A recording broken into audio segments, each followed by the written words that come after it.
అధికార పెద్దల మాటలు విని మనం చూసాం తిరుపతి ఉప ఎన్నికల్లో జరిగినటువంటి అక్రమాలు, ఆ రోజు దొంగ ఓట్లు, దొంగ ఓటర్లు అంతా చూసాం. అయితే ఇటీవల కాలంలో కేంద్ర ఎన్నికల సంఘం వాళ్ళ మీద చర్యలు కూడా తీసుకుంది. కానిస్టేబుల్ దగ్గర నుండి ఐఏఎస్ అధికారి దాకా అందరూ సస్పెండ్ అయ్యారు ఈరోజు.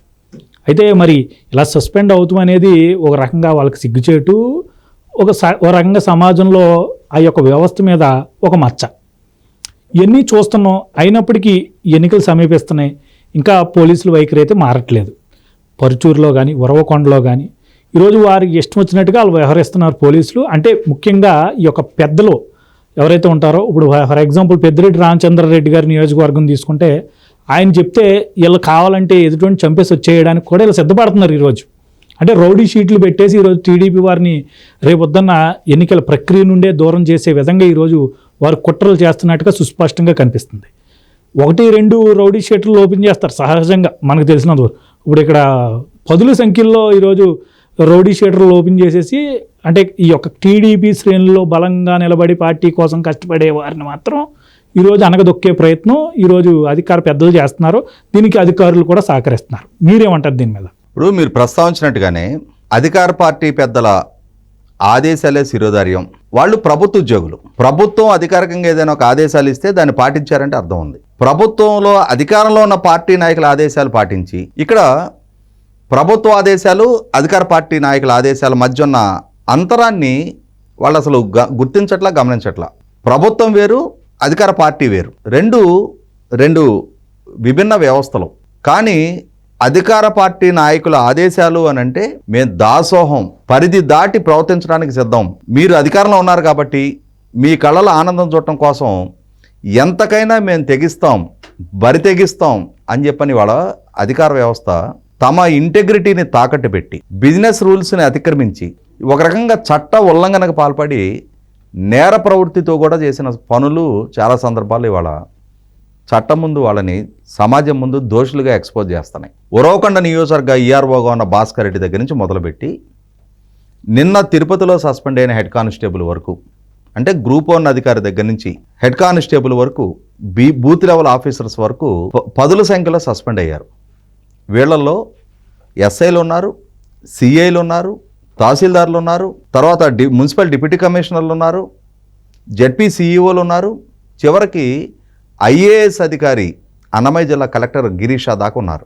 ఇంతమంది వాళ్ళ డ్యూటీలో చేసిన తప్పుల కారణంగా, కళ్ళ ముందు జరుగుతున్న తప్పుల్ని అడ్డుకోని కారణంగా, తప్పుల్ని ప్రోత్సహించిన కారణంగా, నేర ప్రవృత్తికి పాల్పడిన కారణంగా సస్పెండ్ అయ్యారు. వాళ్ళ సస్పెండే కాదు, ప్రస్తుతం వాళ్ళ అధికార పార్టీలో ఉన్నారు కాబట్టి, అధికార పార్టీ నాయకులకి అండదండలు అందించారు కాబట్టి వాళ్ళ ప్రభుత్వ హయాంలో సస్పెన్షన్తో ముగిస్తున్నారు.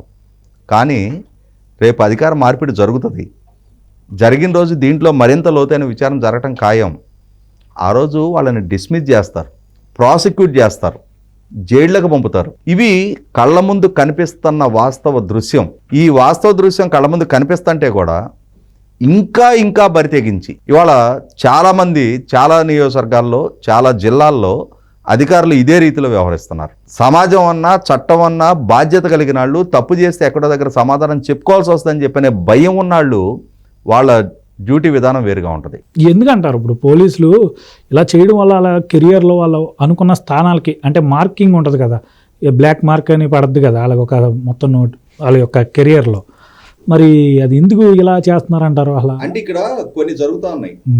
ప్రతి దిగువ స్థాయి పోలీస్ సిబ్బంది దీన్ని ప్రోత్సహిస్తున్నారా, దీన్ని అంగీకరిస్తున్నారా అంటే 100% వాళ్ళ మనసు అంగీకరించట్లా.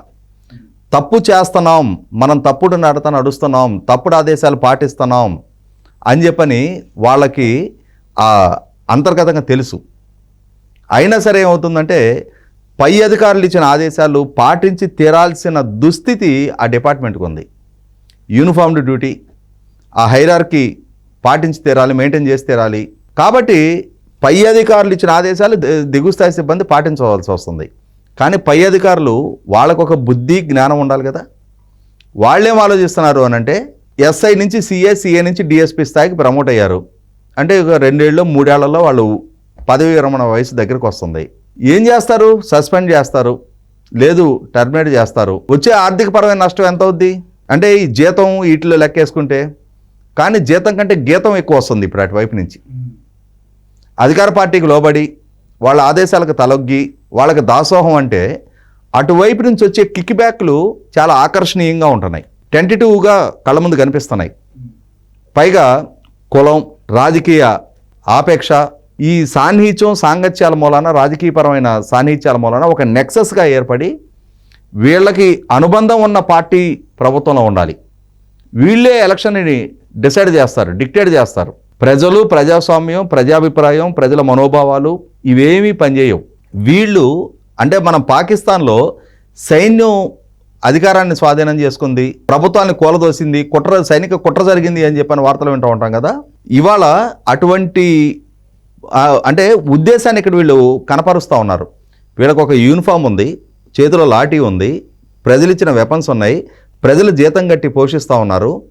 ఆ ప్రజలు ఇచ్చిన సౌకర్యాన్ని అడ్డుపెట్టుకొని మేము అదే సమాజం మీద పెత్తనం చేయడానికి, శాసించడానికి, ప్రజల నెత్తినెక్కి నాట్యం చేయడానికి మాకు అధికారం దక్కిందని చెప్పని విర్రవీగుతూ ఉన్నారు కొద్దిమంది చేస్తున్న తప్పుల మూలాన మొత్తం డిపార్ట్మెంట్ వాళ్ళ నిందమోస్తుంది. ఇవాళ పొంగనూరు నియోజకవర్గంలో జరుగుతున్న సంఘటన చూస్తుంటే 41 మంది మీద రౌడీ షీట్లు ఓపెన్ చేశారు. ఇది ఒక కుట్ర. ఎంత లోతైన కుట్ర అంటే ఆల్రెడీ 41 మంది మీద రౌడీ షీట్ ఓపెన్ చేశారు, ఇంకొక 80 మంది మీద ఓపెన్ చేయడానికి సిద్ధపడుతున్నారు. ఎన్నికల్లో ఏం జరుగుద్ది? రౌడీ షీట్ ఉంటే పోలింగ్ ఏజెంట్కి అలో చేయరు. ఆయా గ్రామాల్లో తెలుగుదేశం పార్టీ తరఫున బలమైన కార్యకర్త ఎవరు ఉంటారు అంటే పోలింగ్ బూత్ ఏజెంట్గా ఎవరు కూర్చోగలుగుతారు? వాళ్ళ మీద రౌడీ షీట్ ప్రయోగించి వాళ్ళకి పోలీస్ క్లియరెన్స్ రాకుండా చేస్తే, వాళ్ళని పోలింగ్ బూత్లోకి రానికుండా ఉంటే అవగాహన లేనాళ్ళు, అనుభవం లేనాళ్ళు, లేదు వాళ్ళకి ప్రలోభపడేవాళ్ళు ఎవరో వచ్చి కూర్చుంటారు. అప్పుడు ఎన్నికని ఏకపక్షంగా జరిపించుకోవచ్చు అనే ఒక కుట్రకోణంతో అధికార పార్టీ నాయకులు ఆ విధంగా ఆలోచిస్తుంటే దానికి తానా అంటే తందానా అని చెప్పని పోలీస్ డిపార్ట్మెంట్ ఇవాళ దానికి ఏం కారణం చూపుతున్నారు? చంద్రబాబు నాయుడు గారు ఇరిగేషన్ ప్రాజెక్టుల పర్యటన సందర్భంగా పొంగనూరు నియోజకవర్గంలో జరిగిన ఘర్షణలు సాగ్గా చూపిస్తున్నారు. ముందుగా అంగళ్ళ దగ్గర ఒక ఘర్షణ జరిగింది. ఏం ఘర్షణ అది? చంద్రబాబు నాయుడు గారు పర్యటన చేస్తుంటే వైసీపీ శ్రేణులు ఆయన మీద రాళ్లదాడి చేస్తే అక్కడ తెలుగుదేశం శ్రేణులు ప్రతిఘటించినాయి. చంద్రబాబు నాయుడు గారి మీద హత్యాయతనం కేసు పెట్టారు. ఆయన ఎన్ఎస్జీ రక్షణ మధ్యలో నిలబడి ఉన్నాడు. ఆయన మీద రాళ్లదాడి జరుగుతుంటే ఎన్ఎస్జీ కమాండోలు మ్యాట్లు అడ్డం పెట్టి ఆయన కాపాడారు. ఆయన హత్యాయతనం చేయబోయాడా? ఆయన మీద 307 కేసు పెట్టారు. తర్వాత అక్కడి నుంచి సాగి ముందుకొచ్చిన తర్వాత పొంగనూరు ప్రతిపక్ష నాయకుడు పర్యటన జరుగుతూ ఉంటే అధికార పార్టీ శ్రేణులకి ర్యాలీకి అనుమతి ఎట్లా ఇచ్చారు పోలీసులు?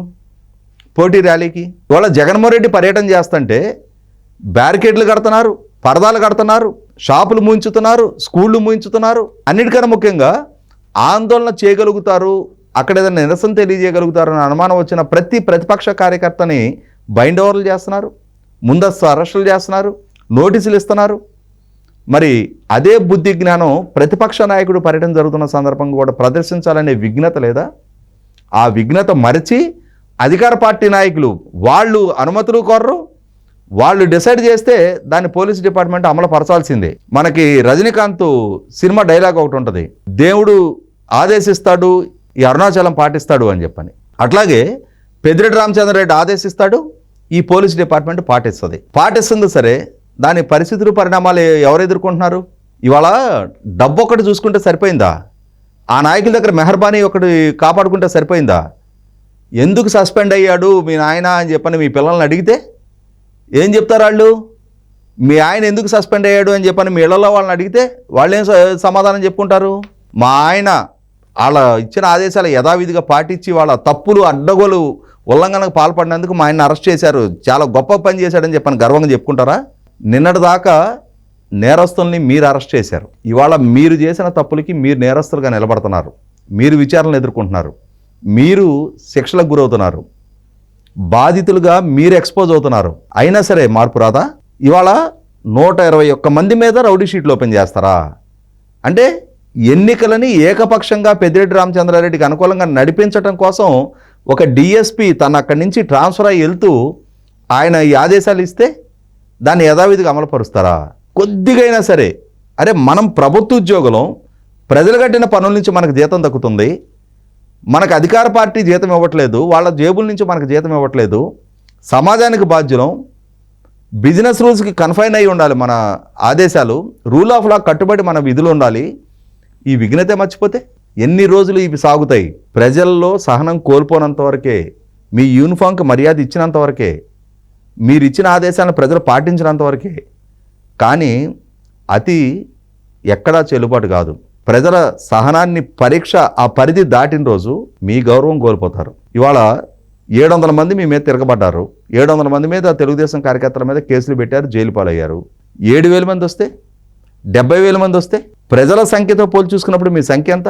మీరు ఒక రాజకీయ పార్టీ తరఫున కొమ్ముగాసి రెండో వారిని శత్రువులుగా మీరు భావించినప్పుడు ప్రజలు కూడా మిమ్మల్ని శత్రువులుగా భావిస్తారు. అది సమాజానికి క్షేమకరం కాదు. ప్రజలు చట్టాన్ని, మీ ఆదేశాన్ని గౌరవించినంత వరకే మీ విధులు చెలాయించగలుగుతారు, చలామణి చేసుకోగలుగుతారు. ఆ గౌరవానికి భంగం కలిగిన రోజు, ప్రజల్లో తిరుగుబాటు ధోరణి వచ్చిన రోజు మొట్టమొదటిగా మీ గౌరవానికే భంగకరం. ఆలోచించుకోండి. ఈ తప్పుల పరంపర ఇదే విధంగా కొనసాగిన పక్షంలో ఖచ్చితంగా మరిన్ని చర్యలకు కూడా మీరే బాధ్యులవుతారు.